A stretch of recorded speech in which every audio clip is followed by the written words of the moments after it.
Lundi, elle est noire. Ah ouais, dimanche, c'est le 1er mai. Micro. Turn off your phone if you don't have the mic, please. Micro. Ah, voilà. Donc, c'était la marche républicaine. Nous allons poursuivre la soirée par la communication ou les communications sur la thématique donc, de la soirée. Donc, le premier intervenant, c'est notre professeur, Monsieur Franklin Nyamsi. Donc, professeur Franklin, vous avez la parole. Merci. Merci, Madame la Ministre. Peuple togolais, Monsieur... Le micro du professeur Nyamsi. Le micro.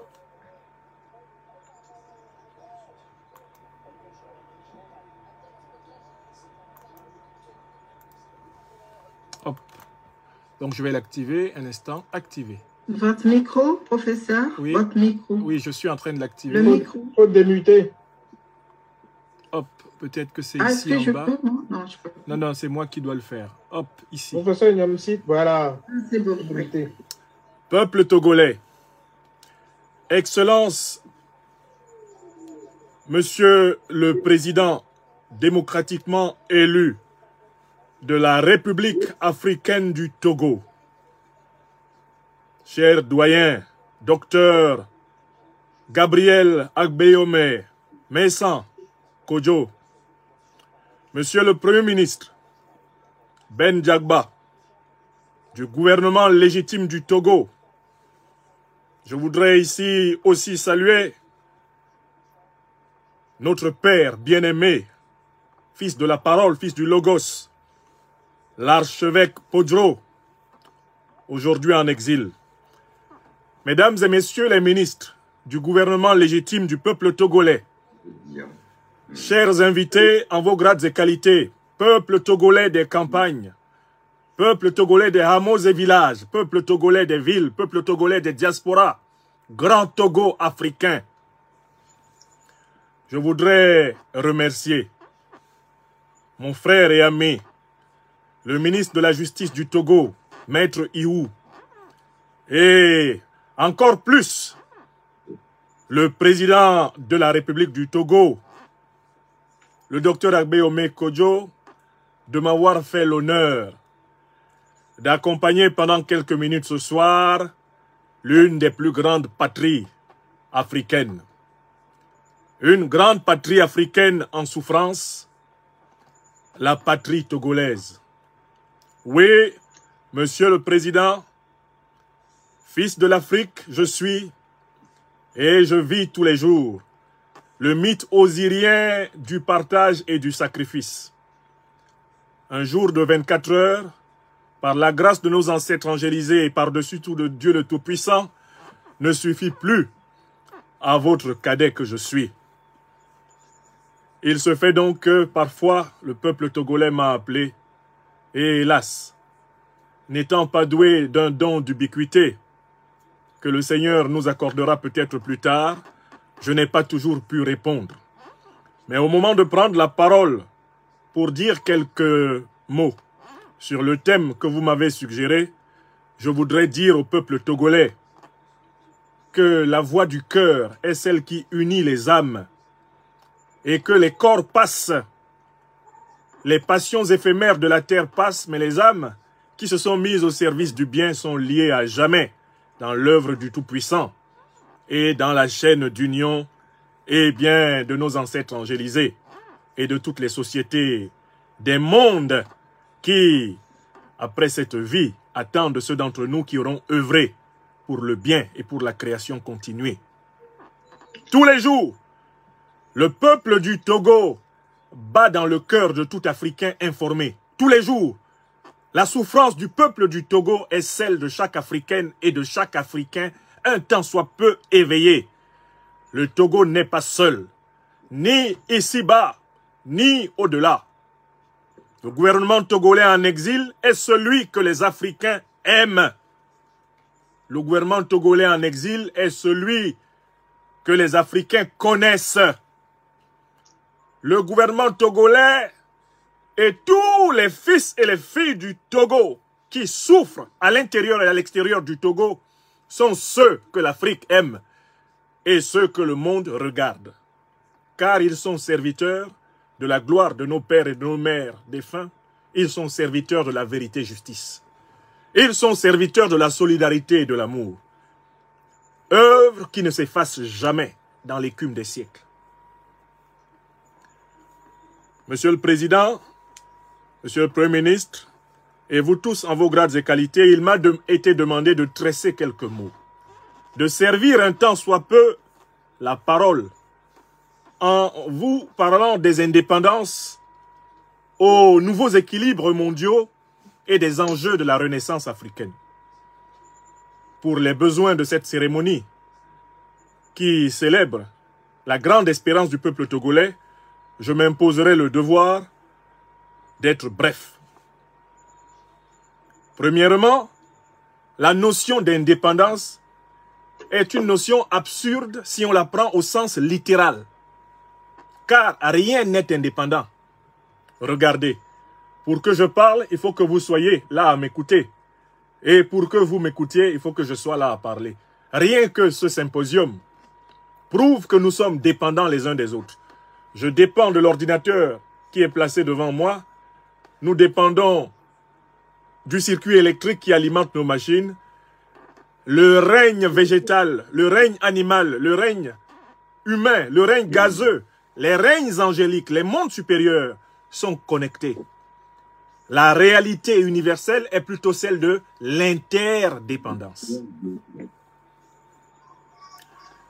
Par conséquent, Monsieur le Président, Monsieur le Premier ministre, Monseigneur, et vous tous, mesdames et messieurs les ministres en vos grades et qualités, amis invités, chers frères et sœurs, nous devons lire le concept d'indépendance à un second niveau.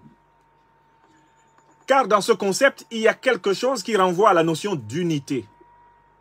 Mais quelle unité est cachée dans l'indépendance? Quelle est cette chose particulière qui fait que ce mot indépendance scintille et touche encore nos cœurs?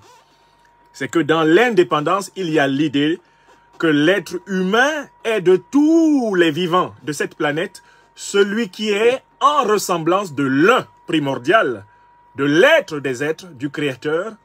L'être humain, nous disent les Écritures, a été créé à la ressemblance du divin.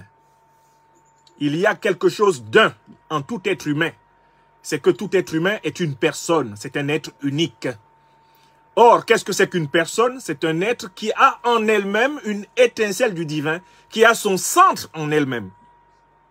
À partir de là, on peut extraire un concept d'indépendance qui est important, c'est justement le concept de la souveraineté. Qu'est-ce que c'est que la souveraineté? C'est la capacité, non pas de ne dépendre de personne, mais d'être acteur et non pas simplement spectateur de sa propre vie. La souveraineté, c'est l'exercice de la personne comme ressemblance du divin, c'est-à-dire comme cause, comme initiative, comme responsabilité, comme liberté.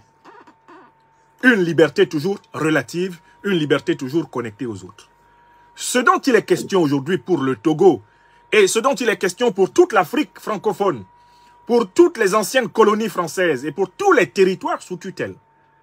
Et ainsi en est-il du Togo et de mon Cameroun natal, qui ne furent pas des colonies, mais des territoires sous tutelle. La grande question qui se pose est celle de la souveraineté. Depuis que la génération des leaders africains qui souhaitaient mobiliser les ressources matérielles, les ressources humaines, les ressources intellectuelles, les ressources morales, les ressources spirituelles de l'Afrique au service des peuples africains a été éliminée systématiquement dans le cadre de la pseudo-décolonisation organisée par, le général de Gaulle et son homme de main, par excellence, Jacques Foccart.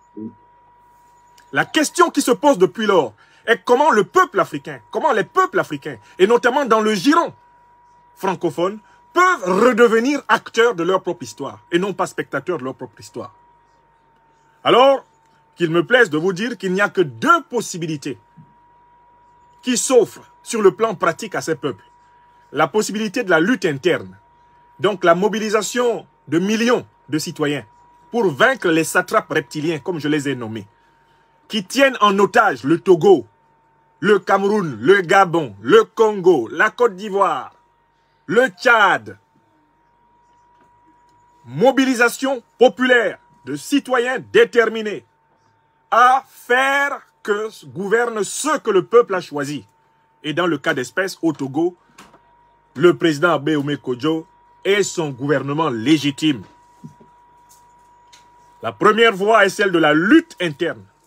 Mais il y a une deuxième voie qui est complémentaire de la première, c'est la connexion de cette lutte interne à ce qu'on appelle les nouveaux équilibres mondiaux.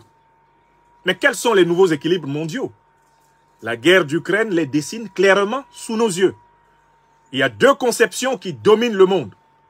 Togolaises, Togolais, Africaines, Africains, chers frères et sœurs.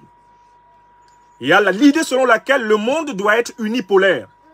Il doit être sous l'hégémonie d'une seule et principale grande puissance, se servant de sa coalition pour imposer sa volonté et aider ses puissances alliées à imposer de la même façon leur volonté au reste du monde. Il s'agit de la conception de l'impérialisme, du colonialisme, du racisme, de l'hégémonisme occidental, dont la France-Afrique n'est qu'un sous-ensemble. Cette conception-là vaut au monde les deux précédentes guerres mondiales et menace le monde de la troisième. L'idée que la planète tout entière doit être sous le gouvernement d'une grande puissance, avec sa coalition, laquelle dicte le droit international, l'économie internationale, la monnaie internationale, la démocratie internationale, qui dicte les conditions du punir, du surveiller et du récompenser sur toute la Terre. La conception unipolaire du monde. Face à cette conception, il y a une autre vision de l'équilibre, c'est l'idée que le monde doit être multipolaire. Car pour tous les humains, la ressemblance du divin exige que la liberté soit vécue en soi et pour soi. Un monde multipolaire serait donc un monde où il y aurait plusieurs grandes puissances, parmi lesquelles une puissance africaine intégrée et qui réaliserait le rêve des pères fondateurs du panafricanisme, les États-Unis d'Afrique, la puissance russe, la puissance chinoise, la puissance indienne, la puissance brésilienne, les puissances de l'Occident, si elles veulent se rassembler toujours dans leur coalition otanienne. Un monde multipolaire serait donc un monde de la négociation, du consensus, de la fraternité partagée, un monde dans lequel il serait possible pour chaque peuple de trouver un espace pour accomplir et réaliser son humanité. Voilà les deux équilibres mondiaux qui nous sont proposés. Or, quelle est la difficulté de l'Afrique francophone en général et du Togo en particulier? Nous, Africains d'Afrique francophone, avons grandi et avons été nourris au petit lait de la naturalité de l'hégémonisme, eh bien, de l'unipolarisme, du monopole occidental du monde. Il nous faut un triple effort spirituel, intellectuel et physique pour imaginer une alternative à une liberté africaine qui ne soit pas soumise au bon vouloir de la France-Afrique, au bon vouloir de la coalition occidentale et de l'impérialisme occidental. Voilà le défi qui est lancé aux jeunes générations africaines. Ne pas basculer sous une nouvelle domination, celle de la Chine, celle de la Russie, mais ne surtout pas retomber et s'abandonner encore à la domination de l'Occident.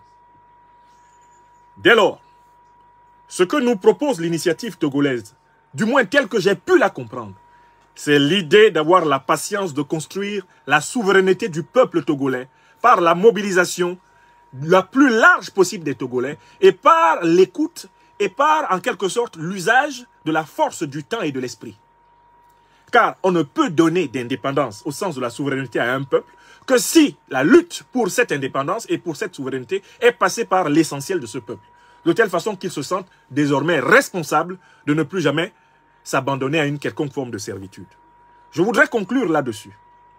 Monsieur le Président, Monsieur le Premier ministre, Monseigneur Poudro, Mesdames et Messieurs les ministres légitimes du Togo, la grande équation qui s'impose à toute l'Afrique francophone, du point de vue de l'analyste politique, du fils de l'Afrique que je suis, est celle de trouver une formule pour conjuguer les mobilisations populaires contre les dictatures qui enserrent, et dans le cas d'espèce, le Togo,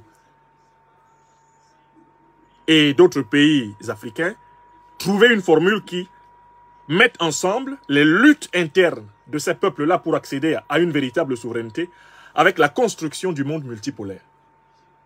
Ouvrir des ateliers de travail permettant de connecter ces deux forces afin d'obtenir la place de l'Afrique.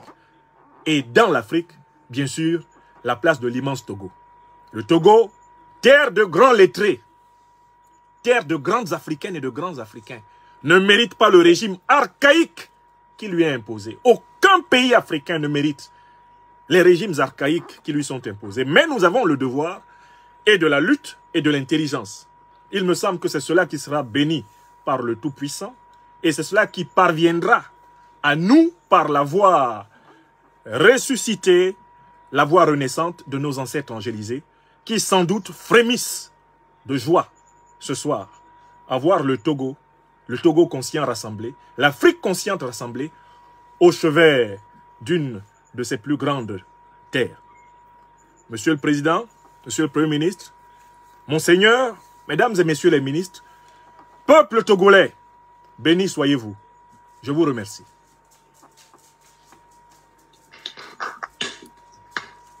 Merci.